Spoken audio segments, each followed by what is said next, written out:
Hello friends, मेरा नाम मनोज है और मैं अपने इस चैनल बुक्स की बातें के थ्रू आपके साथ एक बहुत ही बढ़िया book the switch activate your metabolism for a healthier life by James W Clement के रीडिंग सेशन शेयर करूँगा। दरअसल हमारा एक online health and wellness community है कॉल्ड रेवोल्यूशन ट्रांसफॉर्म इंडिया। हमारी इस कम्युनिटी के द्वारा रोज़ सुबह जूम पर हम एक मैजिकल मॉर्निंग सेशन कंडक्ट करते हैं, जिसमें मेडिटेशन होता है और बुक रीडिंग सेशंस होते हैं। तो ये वीडियोस उसी मैजिकल मॉर्निंग सेशंस के रिकॉर्डिंग्स हैं। तो बने रहें मेरे साथ और इस बहुत ही बढ़िया नॉलेजफुल जो बुक है उसके रीडिंग सेशंस को एंजॉय करें। Thank you.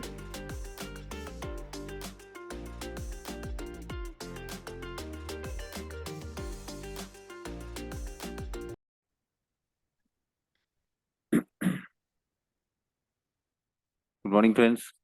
तो हमारा बुक, जैसे राइस ने बताया, the switch activity of metabolism for a healthier life, इसका हम चैप्टर 6 के ऑलमोस्ट लास्ट इसमें आ चुके हैं। ऑलमोस्ट द लास्ट पैरा बोल सकते हैं, last second last para. And author is James W Clement. और हमने सैटरडे को जो उसको पॉज लिया था, जहाँ पे कि बताया था कि no two metabolisms are same.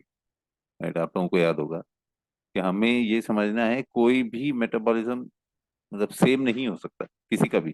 अलग अलग लोगों का अलग अलग तरीका होता है, अलग अलग तरीके से लोग कार्बोहाइड्रेट, प्रोटीन और कार्ब्स, जो भी चीजें हैं, फैट वगैरह, उसको मेटाबोलाइज करता है हमारा बॉडी। राइट, तो वो समझना बहुत इंपॉर्टेंट है।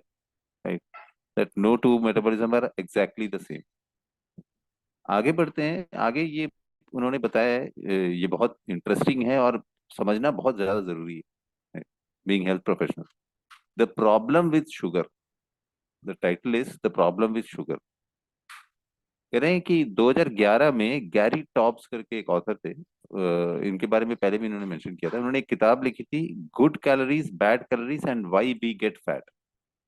ये किताब का नाम था। Sorry, it's not a book, it was an essay. ठीक है, जो न्यूयॉर्क टाइम्स में पब्लिश हुआ था। Author of this book, but उन्होंने एक ऐसे दूसरा लिखा था कि इज शुगर टॉक्सिक, ये ऐसे था उनका।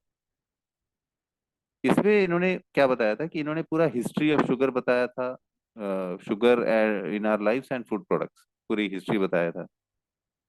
साथ में इन्होंने उसके पीछे जो इवॉल्विंग साइंस है कि हमारे शुगर जो है हमारे शरीर को कैसे इफेक्ट करता है, right, understanding how sugar affects our body.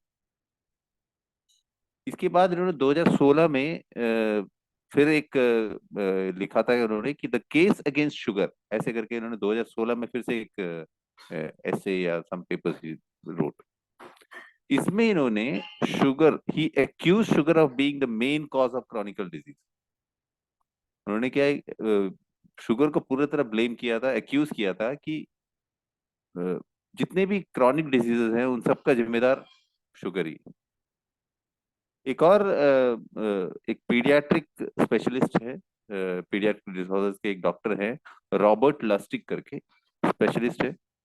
इन्होंने, और ये बेसिकली एक्सपर्ट हैं चाइल्डहुड ओबेसिटी में, बच्चों में जो मोटापा होता है उसमें, university of California San Francisco के।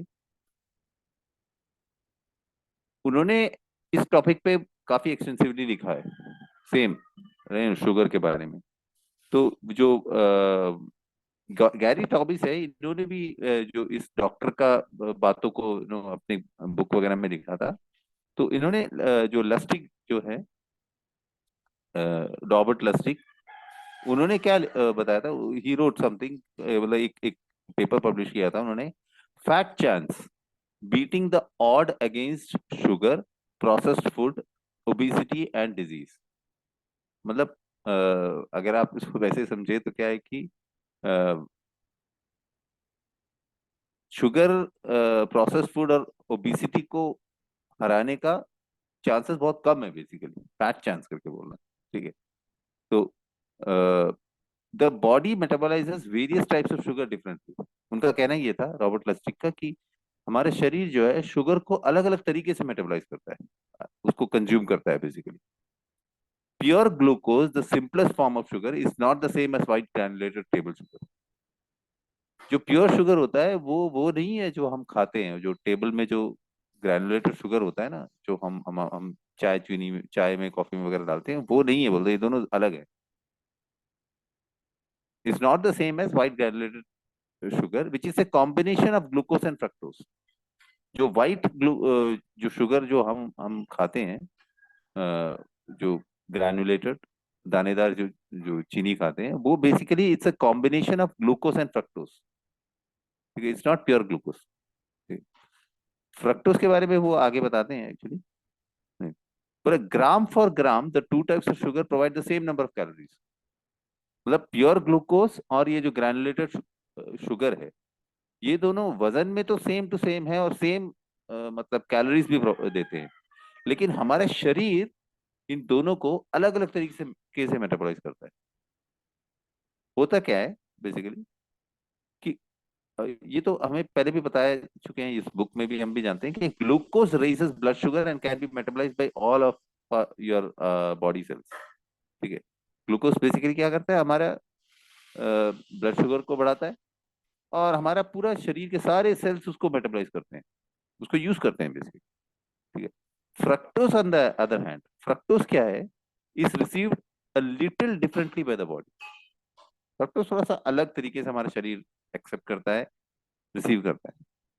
When you consume it, it's handled exclusively by your liver and has no immediate effect on your insulin level.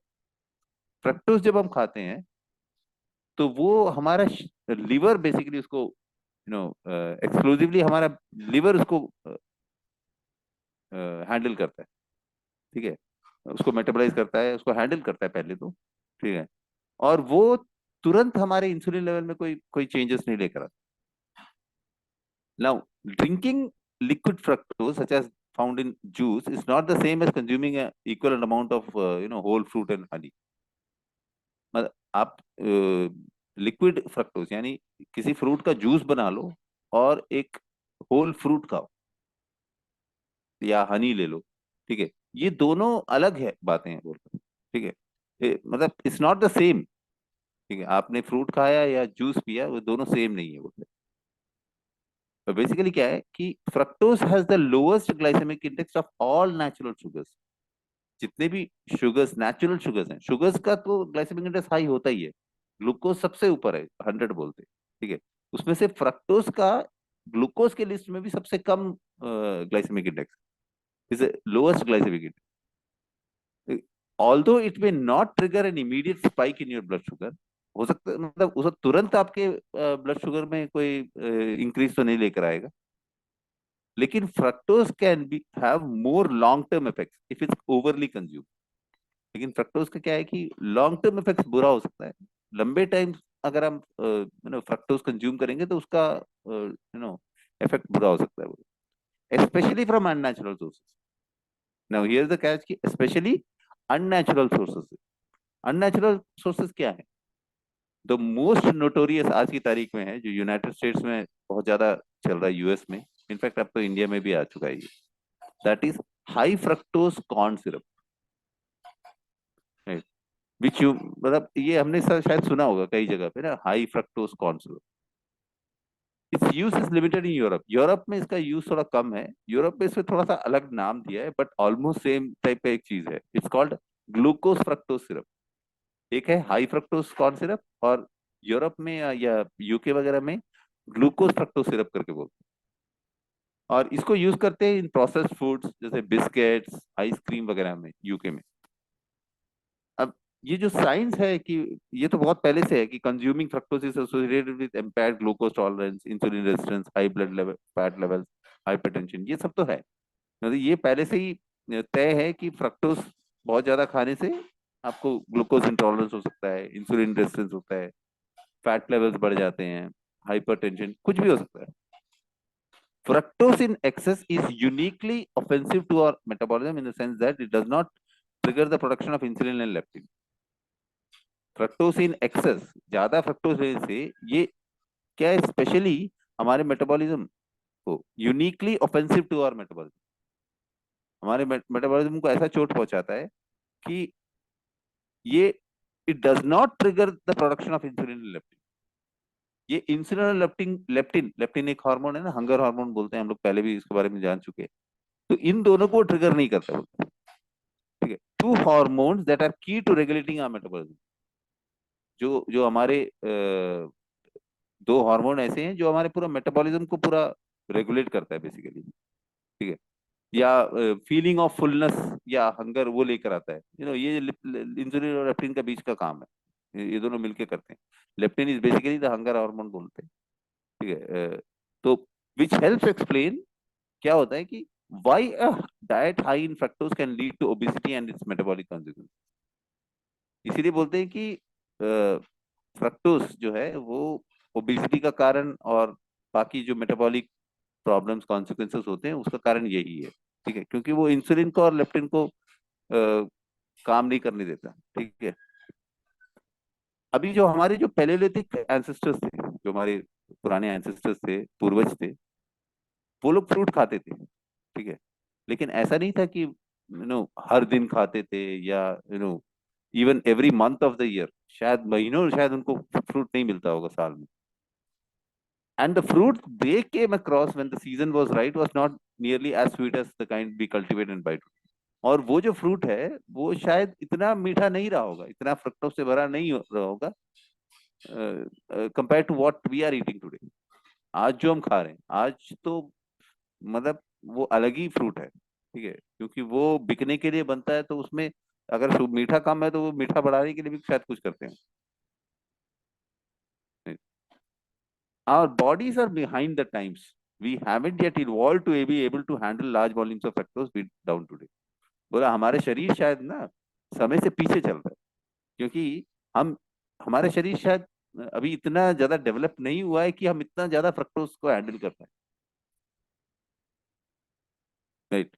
Most of it is coming from manufactured sources, far from nature. जो ज्यादातर जो जो भी ये जो fructose आ भी रहा है वो कहाँ से आ रहा है, मैन्युफैक्चर होके आ रहा है। ये जो बोला ना हाई फ्रक्टोज कॉर्न सिरप या ग्लूकोज फ्रक्टोज सिरप, ये सब मैन्युफैक्चरिंग से आ रहा है, ना कि नेचुरल सोर्सेज से आ रहा है। Natural fruit has relatively little sugar when compared to say a can of sugar sweetened fizzy drink.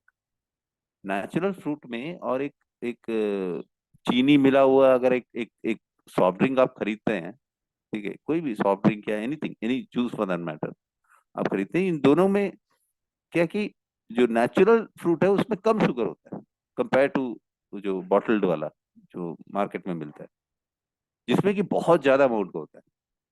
इन्होंने यहाँ पे एक एग्जांपल लिया हुआ है, एक medium size Apple, right, versus a 350 millimetre can of sugar sweetened fizzy drink.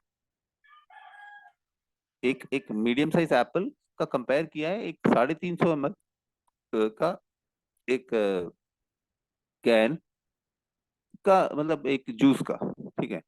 अब इस एप्पल में 44 कैलोरीज है, 44 कैलोरीज ऑफ शुगर। लेकिन मजेदार बात देखिए, एप्पल के अंदर 44 कैलोरीज तो है, लेकिन but it's held in a fibre rich environment, लेकिन वो फाइबर से भरा हुआ है, ठीक है। There soluble pectin fibre in the apple flesh. Apple का वो जो गूदा होता है, फ्लैश होता है, उसमें पेक्टिन सॉल्युबल फाइबर होता है। उसके स्किन में इनसॉल्युबल फाइबर होता है, तो पूरे फाइबर से भर के वो बेसिकली फाइबर एनवायरनमेंट में हुआ है एप्पल, राइट। वो 44 कैलोरीज। तो फिजी ड्रिंक, वो जो ड्रिंक जो आप ले रहे हैं, जो शुगर इंड्यूस फिजी ड्रिंक जो आप मार्केट से ले रहे हैं, उसमें क्या है, करीब 70 से 80 कैलोरीज होते हैं, ठीक है, 350 ml calories of sugar basically, ठीक है। और nearly twice the amount and no fibre whatsoever, करीब डबल हो जाता है 44 के, लेकिन फाइबर नाम का चीज ही नहीं है उसमें।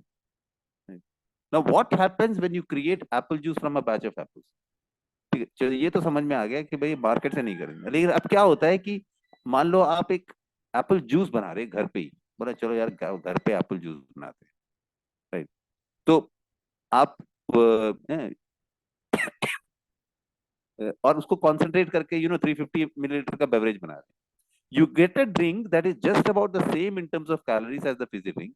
उसमें क्या होता है कि आपने 350 ml का ये तो बना दिया, घर पे बना दिया एप्पल का, उसमें जो कैलोरीज होगा वो सेम होगा, बोलता वो फिजी ड्रिंक का जितना है, ठीक है, but that is also high in fructose.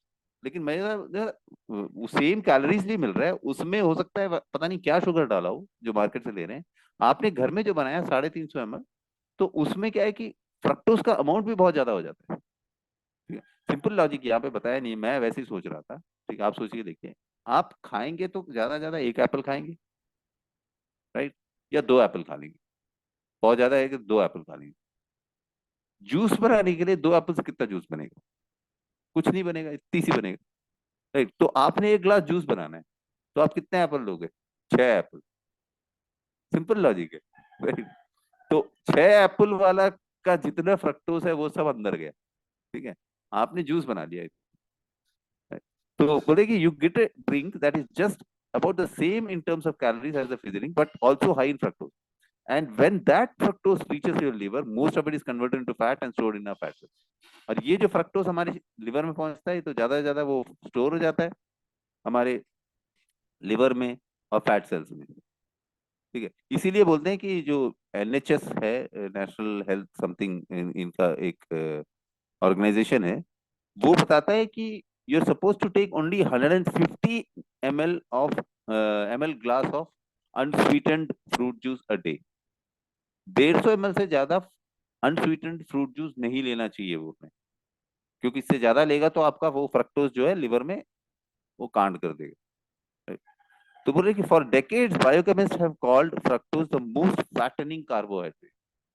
Biochemist ने दशकों से कहा है कि फ्रक्टोज जो है द मोस्ट फैटनिंग कार्बोहाइड्रेट, सबसे मोटा कर देने वाला कार्बोहाइड्रेट, राइट।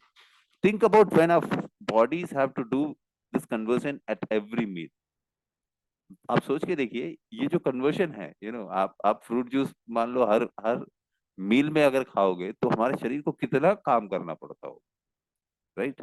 वो जो लिवर में लेके स्टोर करना and all, at some point क्या हो जाता होगा कि और muscle tissue becomes resistant to insulin as well. हमारा मसल टिश्यू भी क्या होगा कि इंसुलिन के लिए रेजिस्टेंट हो जाएगा अगर हम इतना ज्यादा अगर हम फ्रूट जूस लेंगे। अब क्या है कि the majority of fructose we consume is not in the natural form. जो ज्यादातर हम आज जो कंज्यूम कर रहे हैं जो फ्रक्टोज, वो नेचुरल फॉर्म में नहीं है। The problem is more notable in United states, US में बहुत ज्यादा नोटेबल है, जहां पे एक average American consumes 24.78 kilograms of high fructose corn syrup a year। करीब करीब 25 किलो, आप सोच के देखिए, 24.78 केजीज, 25 केजी पकड़ लो आप, हाई फ्रक्टोज कॉर्न सिरप खा जाते हैं अमेरिकन। इन कंपैरिजन आप अगर एवरेज एनुअल कंजम्पशन पर पर्सन अगर यूके की देखें, तो यूके में 0.38 किलोग्राम फ्रक्टोज सिरप ही यूज हो रहा है, लोग खा रहे हैं, ठीक है, जो प्रोसेस बिस्किट्स वगैरह में। तो बोलते हैं कि glucose fructose syrup is one of the sugars that can be found in modern processed food. Same ही है ऑलमोस्ट दोनों, ठीक है।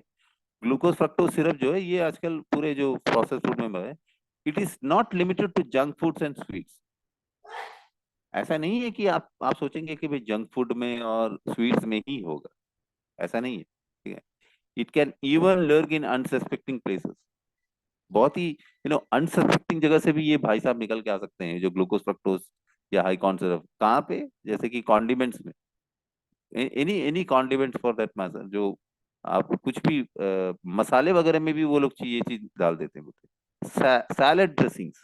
आजकल बहुत सारे सैलड ड्रेसिंग्स आ रहे हैं मार्केट में, वो energy bars, right, energy bars, energy drinks, yoghurts, दही या जो मीठी जो आती है आजकल, वो ब्रेड्स में। तो इट्स एवरीवेयर टुडे, हर जगह पर ये भाई साहब मिलेंगे आपको। आप सोचोगे भैया मैं ये इससे बच जाऊंगा, जूस नहीं पीऊंगा तो बच जाएंगे, या प्रोसेस या जंक फूड नहीं खाऊंगा, नहीं, आप नॉर्मल पैक्ड वाला कुछ भी लेकर आएंगे। इसलिए बोलते हैं भैया पैक्ड फूड अवॉइड करो। तो ये जो high fructose corn syrup is relatively recent addition to our diet. जो हाई फ्रक्टोज कॉर्न सिरप है, ये अभी हाल फिलहाल ही मेरे डाइट में शुरू हुआ। ये 1978 में एक चीप रिप्लेसमेंट की तरह, टेबल शुगर का एक चीप रिप्लेसमेंट की तरह आया था। जो बेवरेजेस में और फ्रूट प्रोडक्ट्स में डाला जाए. Although it's a big culprit in the American obesity epidemic, high fructose corn syrup and British equivalent glucose fructose is not the only character in the story. अब ये तो मतलब ये बहुत बड़ा एक कल्प्रिट तो है, यू नो, अमेरिका के जो मोटे होने का जो पूरा एपिडेमिक जो फैला हुआ उसमें. ब्रिटेन में भी है वो, नाम थोड़ा बदला हुआ है. लेकिन सिर्फ ये मतलब ये सिर्फ ये जिम्मेदार नहीं है. They are not the only character in the story बोल रहे. सिर्फ ये लोग नहीं है कैरेक्टर इस कहानी के. It's true we can partly accuse a consumption of different forms of fructose of giving us big waistlines. हम थोड़ा बहुत तो उसको ब्लेम कर सकते हैं कि भाई हम इतना फ्रक्टोज खा रहे हैं इसीलिए शायद हमारा दैट हमारा वेस्ट लाइन बढ़ गया है, right? कमर का साइज बढ़ गया है, और डिफरेंट मेटाबॉलिक सिंड्रोम्स, सब कुछ बढ़ गया. Depending on what we live, where we live and what we are eating habits are. But we can also point to all other sugars as well, since they are all carbohydrates. तो सिर्फ ये लोग जिम्मेदार नहीं है बोल रहे. जिम्मेदार उस चीज में भी है कि हम किस एरिया में रह रहे हैं. हमारा एनवायरनमेंट भी बहुत फैक्टर्स है, एंड साथ में और डिफरेंट टाइप्स के शुगर्स हम क्या खा रहे हैं, आप हम और क्या ले रहे हैं, राइट. क्योंकि ये सब कार्बोहाइड्रेट्स है. अब क्या है कि ये मतलब ये कहाँ कहाँ से आया. देखिए, दीज वर नॉट अवेलेबल, ये पहले अवेलेबल नहीं था. These were not available with the touch off button या स्वाइप ऑफ अ फिंगर. जैसे वो जो वेंडिंग मशीन वगैरह है आजकल, भाई पैसे डाले, 20 रुपए का पैसा डाला, उधर से वो कैन निकला या कुछ भी निकला, पैकेट्स निकला, चिप्स निकला. वेंडिंग मशीन देखा होगा आपने. तो ये पहले नहीं था बोल रहे. जब हमारे जीन्स इवॉल्व हो रहे थे मतलब ये सब पचाने का जो इवोल्यूशन का जो प्रोसेस चल रहा था, उस वक्त ये मशीन ही नहीं थे. तो बोल रहे हैं कि I should also point out, यहाँ पे वही पॉइंट आउट करते हैं कि the other man made chemicals often accompany glucose fructose syrup in process foods. दूसरे जो केमिकल्स हैं, मैन मेड केमिकल्स हैं, राइट. तो हमारे इसमें है ना, आजकल आप कोई भी प्रोडक्ट निकाल के देखो तो क्या प्रिजर्वेटिव्स करके जो आता है, INS, काफी सारे है ना, 318, बहुत सारे नंबर्स दिखाई देंगे, right? तो ये जो है, ये जो मैन मेड केमिकल्स हैं, ठीक है, उसका शेल्फ लाइफ बढ़ाने के लिए जो डालते हैं, ये बहुत खतरनाक है. ठीक है, ये भी एक बहुत बड़ा रोल प्ले करते हैं. And some of these chemicals can also be fat inducing. ये जो उसमें जो केमिकल्स डाल रहे हैं, ये कुछ कुछ कुछ केमिकल्स तो ये फैट इंड्यूसिंग भी हो सकता है, मोटापा बढ़ा सकता है. ठीक है, अदर देन ये जो फ्रक्टोज फ्रक्टोज की जो अभी कहानी बताई. बोले कि I am describing all this sugar biology because it helps explain how we can suffer so mightily today from disease of civilisation in the absence of any underlying genetic propensity. बोले कि मैं इसलिए इतना कुछ बता रहा हूँ शुगर के बायोलॉजी के बारे में, क्योंकि it helps to explain how we can suffer so mightily. मतलब हम लोग इतनी ज्यादा मतलब सफर कैसे कर रहे हैं, ये जो बीमारियों का ये है. ऑल्दो जेनेटिक जेनेटिक प्रॉब्लम्स तो रहता ही है. ठीक है, sure some people are genetically prone to develop diabetes. कुछ लोगों को डायबिटीज हो सकता है, वो जीन्स में आ सकता है, हार्ट डिजीज, कैंसर, ये सब जेनेटिकली हो सकता है उनके अंदर में. ठीक है, बट आई वुड आर्ग्यू बोल रहे हैं कि that all of us are vulnerable to diseases if we push the homo sapien metabolism and physiology over the probability.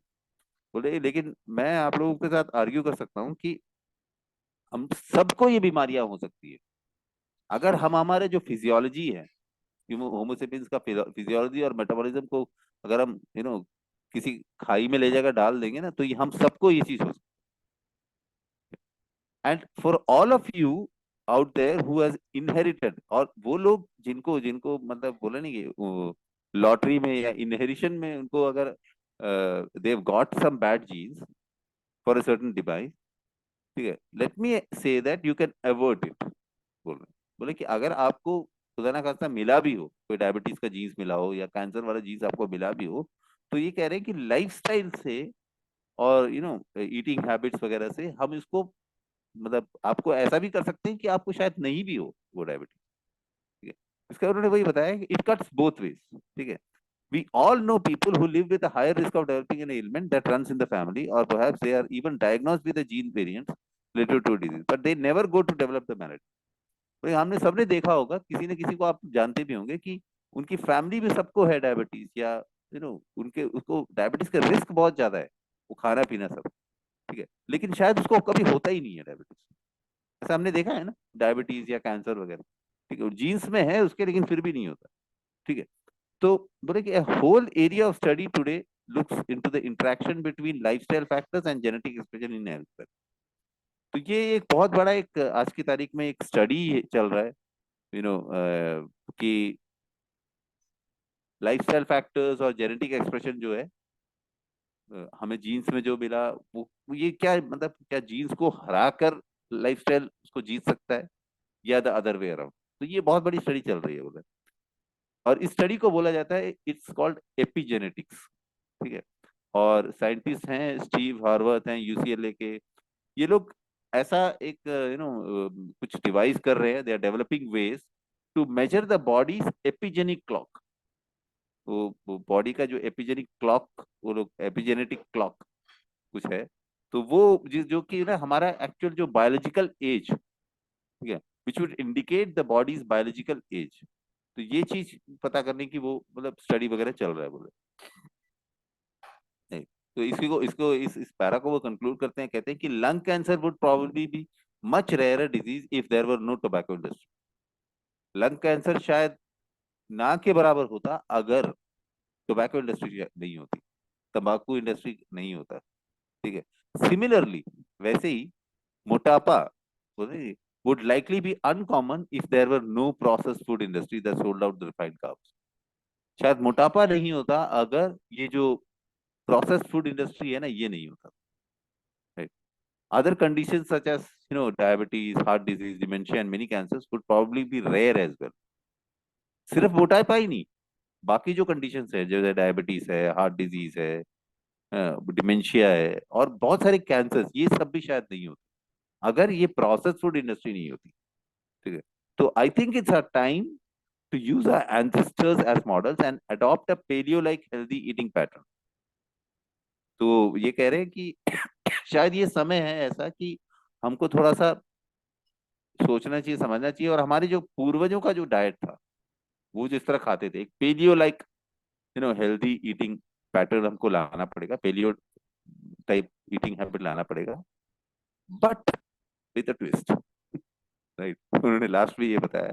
तो इतना कुछ बताने का ये नहीं है कि भैया आप सीधे पेलियो में शिफ्ट हो जाओ, we need to have a twist, ठीक है, बट विद अ ट्विस्ट, ठीक है। वो ट्विस्ट के बारे में तो वो बताएंगे चैप्टर 9 में, ठीक है, क्योंकि अभी तक जितना बताया हुआ है तो अब तो फ्रूट भी बड़ा ही हो गया, अब कुछ लोगों के दिमाग में हो गया यार अब तो फ्रूट भी नहीं खा सकते क्योंकि फ्रूट में फ्रक्टोज होगा, कितना फ्रूट खाएं वगैरह वगैरह, right? तो don't worry, it all comes, पूरा हमें हमें कंक्लूजन पे नहीं आना है, right?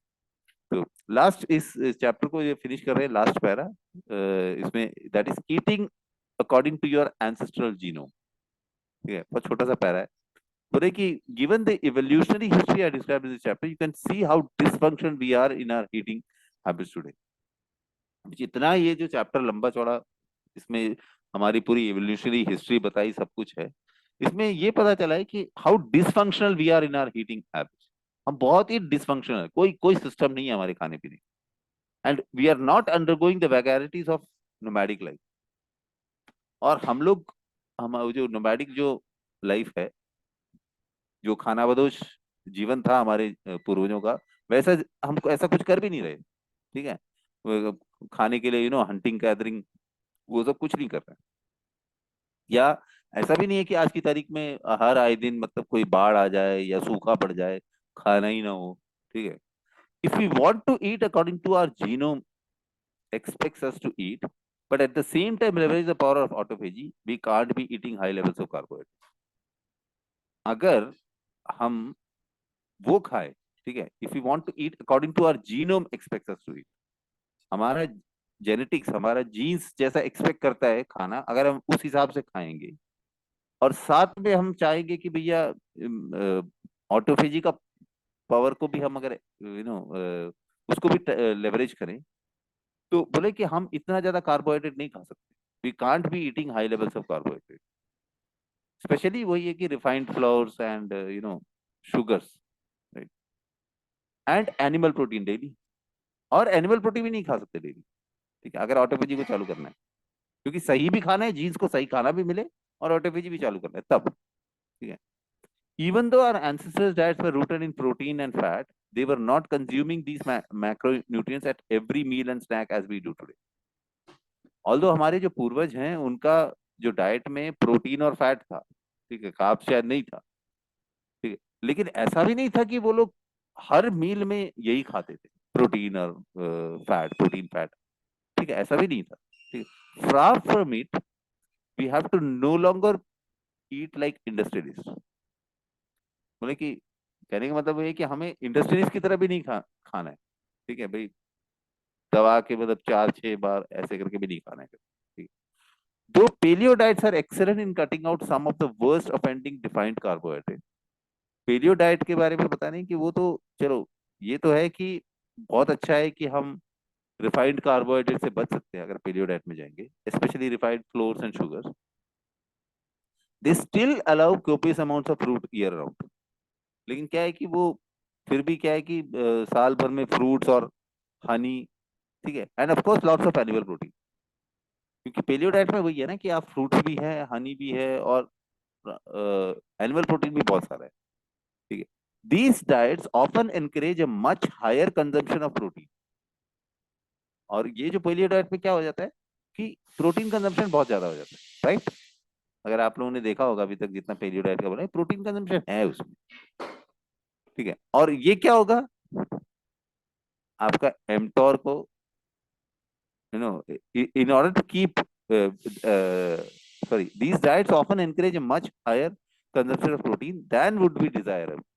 मतलब आप इतना प्रोटीन खाएंगे उससे क्या होगा कि आपका एमटोर ऑन ही रहेगा, ऑफ नहीं जाएगा, डाउन नहीं जाएगा, और ऑटोफेजी भी ऑफ रहेगा, राइट, इतना प्रोटीन मिलता रहेगा, ठीक है। तो बोल रहे कि the combination of too much carbs and protein which several study authors call nutrient overload, ठीक है। तो कहने का मतलब अभी अभी जितना जिन्होंने पेलियो के बारे में बताया, पेलियो डाइट हमको लेना चाहिए बोल रहे हैं, बट विद अ ट्विस्ट। वो बट विद अ ट्विस्ट क्यों बोला है, उसी का इन्होंने यहाँ पे एक्सप्लेन किया हुआ है कि क्योंकि अगर हम स्ट्रिक्ट पेलियो डाइट पे चले जाएंगे तो ऑटोफेजी नहीं होने वाला, राइट, ऑटोफेजी नहीं होगा, right? तो उसी का वो इन्होंने यहाँ पे ये किया हुआ है। तो वही कह रहे हैं कि the combination of too much carbs and proteins which several study authors call nutrient overload. आजकल बोल रहे हैं कि बहुत ज्यादा कार्ब्स और प्रोटीन जो है जो लेना, उसको कुछ लोग कहते हैं उसको न्यूट्रिएंट ओवरलोड बोलते हैं इस चीज को, ठीक है, which leads the followers of this diet to the disease of the civilisation. तो ये वही है कि जो आजकल जो हमारे जो सिविलाइजेशन का जो डिजीज करके जो बोल रहे हैं ना, इतना सारा जो डिजीज गिनवा दिए थे, हर जगह वो डिजीज ऑफ द सिविलाइजेशन ही बोलते हैं, obesity, heart disease, cancer, all these, तो ये सब इसी से आ रहा है, बोल रहे हैं, as surely as does the typical western diet. तो टिपिकल वेस्टर्न डाइट में ये सारी दिक्कतें हैं। तो लास्ट लाइन ये अगेन वो रिइटरेट करते हैं कि in chapter 9 I will be recommending foods that can fit into a paleo meal, ठीक है, तो डोंट वरी। पेलियो डाइट में कैसा एक चीज ऐसे फिट हो सकता है, क्या क्या फूड ऐसे हम खा सकते हैं जिससे कि हमारा जो एमटोर और ऑटोफेजी वाला जो स्विच है, इसको हम मैनेज कर कि ऑटोफेजी भी चालू, राइट। सो ये था चैप्टर 6, राइट। समय भी ऑलमोस्ट हो गया आज का, तो will will continue this thing. अगला chapter, chapter 7, walnuts and corn fed cows करके है, तो इसको हम कल से स्टार्ट करेंगे। तो आज हम इसको यहाँ पर पॉज लेते हैं, एंड अगर आप लोगों को अगर कुछ, आप लोग अभी तक, क्योंकि chapter 6 was a bit long, ठीक है, तो बहुत इंटरेस्टिंग भी था, ठीक है, तो आज हमारे पास समय है, तो आप लोग अगर अपना थोड़ा सा इनपुट दे दें, ठीक है, या आपके दिमाग में जब ये पूरा चैप्टर चल रहा था कुछ ख्यालात आए होंगे, भैया ऐसा है वैसा है, कुछ क्वेश्चंस आए होंगे, तो वो आप लोग शेयर करेंगे तो अच्छा लगेगा। So anybody wants to?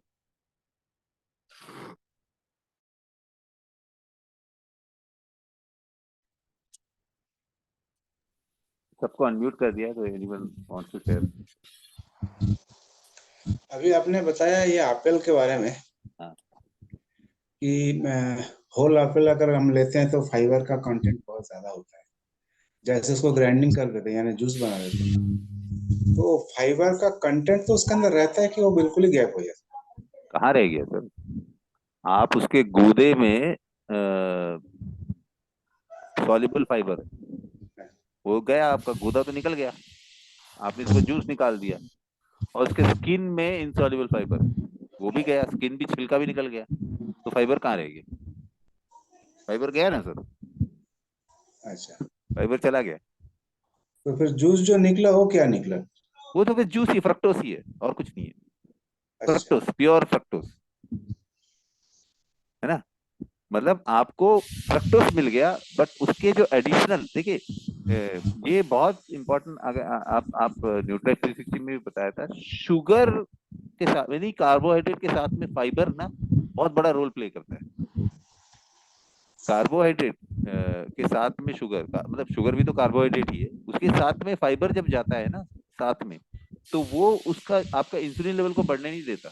वो धीरे धीरे करके, वो उन्होंने बताया था एक सेक्शन में भी कि वो ना उसको बेसिकली कॉम्प्लेक्स कार्बोहाइड्रेट बना देता है, थोड़ा बहुत कॉम्प्लेक्स कार्बोहाइड्रेट की तरह बना देता है, तो आपका इंसुलिन लेवल को बढ़ने नहीं देता वो।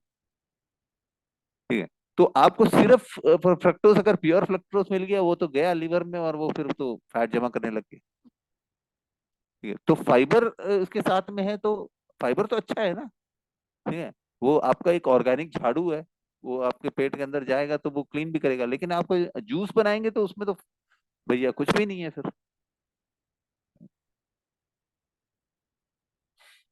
तो इससे इससे ये पता चला कि हम हमें हमें मतलब फ्रूट्स जो है होल फ्रूट्स ही खाना चाहिए। होल फ्रूट खाना चाहिए। एक तो लिमिट रहेगा आपका, ठीक है ना, सबसे बड़ी बात क्या है कि लिमिट रहेगा। आप ज्यादा से ज्यादा 2 एप्पल खाएंगे, लेकिन आप जूस बनाने जाएंगे, आपको 1 ग्लास एप्पल जूस बनाने के लिए कम से कम 4 से 6 एप्पल लगेंगे, वो तो चाहिए। है ना। तो उतना सारा फ्रक्टोस अंदर चला गया, तो उतना ज्यादा लोड पड़ेगा कि नहीं लीवर पे। राइट। फिलहाल सर इनपुट्स, मैं सही कह रहा था sir about the fibre thing. में एक बात ये भी है हाँ, कि जब हम जूस बनाते हैं उसमें जो शुगर डालते हैं, वो शुगर खुद भी फ्रक्टोज से भरा है। नहीं, अगर अनस्वीटेंड तो हो तब भी दिक्कत है। If you don't add sugar also, even even that is, यहाँ पे तो अनस्वीटेंड फ्रूट जूस के बारे में भी बताया उन्होंने। वो तो एक्स्ट्रा वो तो तो डाल दिया, तो वो तो फाइबर, खट्टा भी है। हाँ फाइबर के रिलेटेड बोल रहा है। ये हाँ, जो हमारा जो शुगर है, टेबल शुगर, वो फ्रक्टोज एंड सुक्रोज का फॉर्मूला है, हाँ, वो कॉम्बिनेशन है। Right right. तो उसके जरिए भी हम फ्रक्टोज को ऐड कर रहे हैं। हाँ, और चीनी ऐड करेंगे तो और खतरनाक। चीनी नहीं, चीनी के अलावा उसमें भी HCFS, high fructose corn syrup, उसमें भी डाल देते हैं। हाँ, वो तो फिर मार्केट से लेने वाला चीज हो गया। हाँ, नहीं, अगर आप घर पे बनाएंगे ना, if it is, even if it is unsweetened, आप घर पे बनाएं एप्पल जूस, और अगर आप चीनी नहीं भी मिलाएं, इवन देन इट्स मतलब लोड्स ऑफ फ्रक्टोज, कहने का मतलब। करेक्ट।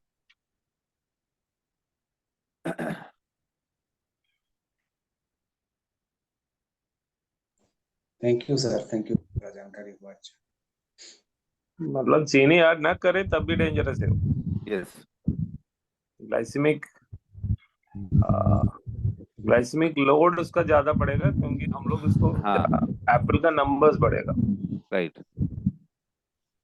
ग्लाइसेमिक इंडेक्स तो वैसे भी उसका लो ही है, ऑल द शुगर्स में ग्लाइसेमिक इंडेक्स फ्रक्टोज का कमी है, लेकिन वो भाई साहब लिवर में जाके जो कार्ड करेगा, वो बड़ा डेंजरस है, इतना ज्यादा जब लोड पड़ेगा तो। अभी कैलोरी, एक एप्पल का कैलोरीज कितना बोले सर? 200 44 ग्राम कैलोरीज, 44 कैलोरीज।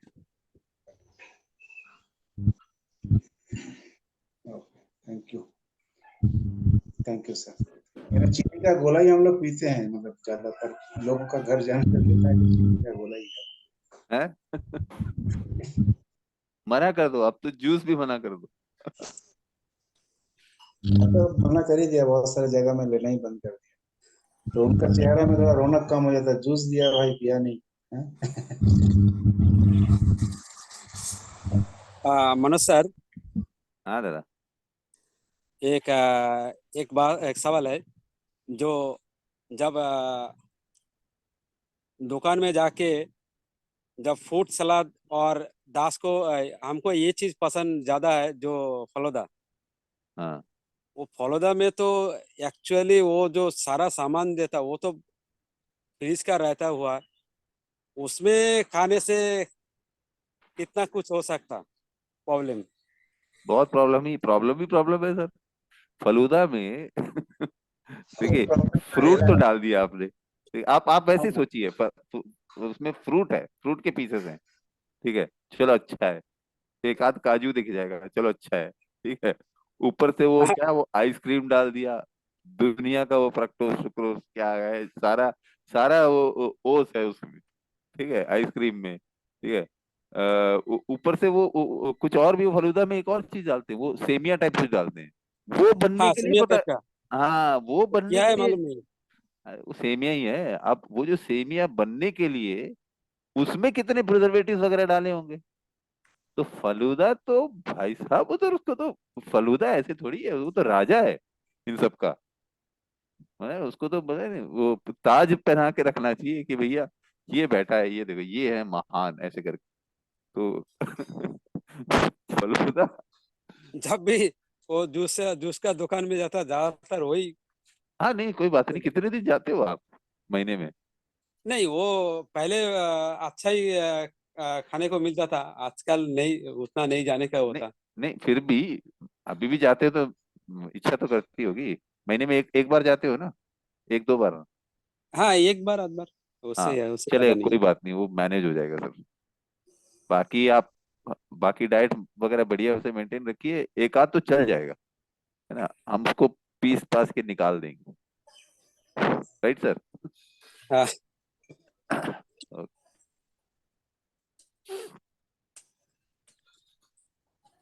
लेकिन उससे ज्यादा मत जाइएगा, नहीं नहीं, ज्यादा ये जाएंगे बात तो फिर सुनने, दिक्कत हो जाएगा। आज का ये बात सुनने के बाद तुम्हें समझ में आ गया। कोई भी जूस देता किसी के घर में जाने से, हम तो पूरा मजा में पी लेता। नहीं देखिए, आपको आप लोगों को ऑफेंड भी नहीं कर सकते ना, आप कभी कभी क्या है उनको भी फिर बुरा लगेगा, ठीक है, नहीं वो बात तो सही है। ये तो जानकारी होना हमारे को जरूरी है, बट डजंट मीन कि हम एकदम ही आउटराइटली इसको ये कर दें, ठीक है, कहीं कहीं तो आपको मजबूरी है तो उनको आप दुखी भी नहीं कर सकते, तो आपको लेना पड़ेगा, ठीक है ना, तो नहीं कोई हमारा, दिक्कत नहीं है, हमें ये सर हमारा, जानकारी रखना बहुत जरूरी है। हाँ जरूर जरूर, हमारा भी एक कम्युनिटी है जो हम सत्संग में जुड़ा है। तो उसमें ना अभी मेरा लेवल में जितना हम लोग भाई लोग है, तो सबको मालूम हो गया जो ये टाइम में ये चीज नहीं खाएगा, वो पहले ही बोल देता इसको मत दो ये नहीं खाएगा। नहीं, किसी के घर में जाके जूस पिया तो बस गया, उसमें तो कम से कम 2-3-4 चम्मच शुगर होगा उसमें। हाँ तो लोगों को जानकारी बढ़ता जा रहा है सीखने को लेकर। मनोज सर, अब जब तक क्या क्या खाना है 9 चैप्टर तक इंतजार करना पड़ेगा। सभी लोग ठीक है सर। 9th चैप्टर के लिए इंतजार में हैं। अभी तो 7th और 8th बचा हुआ है। अभी अभी किसी को घर में इनवाइट करने से अभी बनेगा क्या, उसके लिए तो बड़ा परेशान है। अच्छा, आपके घर में कोई आए तो ना, नहीं ये तो बहुत बड़ी दिक्कत है, ये बहुत बड़ी दिक्कत है, मैं खुद इसके बारे में सोच रहा था यार, क्योंकि देखिए वैसे आप इनवाइट करेंगे चलो ठीक है, आपने अच्छा कुछ बनाया ठीक है, बट जैसे बच्चों का बर्थडे पार्टीज वगैरह है, बच्चे अभी छोटे हैं, तो उसमें तो फिर हम इतना कुछ बातें कर रहे हैं तो उनको क्या खिलाएंगे यार। हाँ वो बात तो सही है। हाँ। मेरा बच्चा का बर्थडे होने से सीधा बोल देगा बिरयानी बनाने से बना, नहीं तो मत बनाओ। एक ही बात और कुछ बात नहीं है उसमें। नहीं, चैप्टर में बर्थडे डाइट करके चैप्टर 9 में होगा। पता नहीं।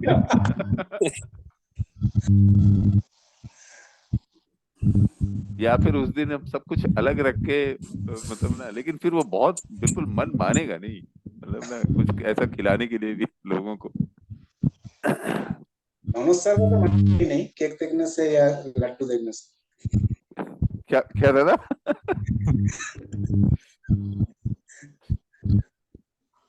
वो दिन जो सर जो बात बोला, जो हम लोग क्या पागल है, ये सेशन ये बातचीत करता लेकिन ये बात जाके आगे काम होने वाला, सर मेरे को जहाँ तक लगता है बहुत सारा चीज 5 साल का अंदर लग जाएगा, आदमी को समझ में आ जाएगा ये चीज नहीं करना है। ज्यादा टाइम नहीं है। ऐसे नहीं समझ में आएगा, हमें बताना पड़ेगा।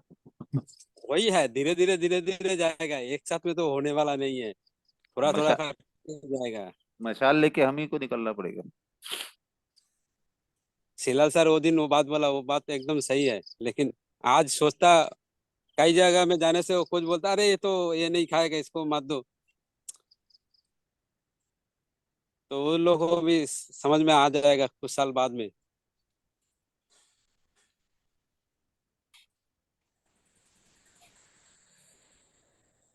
टाइम लगने वाला है इस काम में, क्योंकि मैं यहाँ पर बेकरी वगैरह में पूछता हूँ ना, सेल्स आपका बढ़ा कि कम हुआ।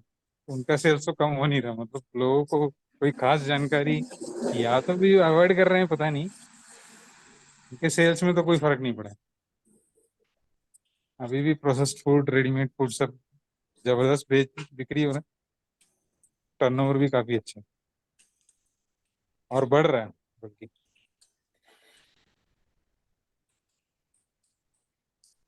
चलिए ठीक है फिर।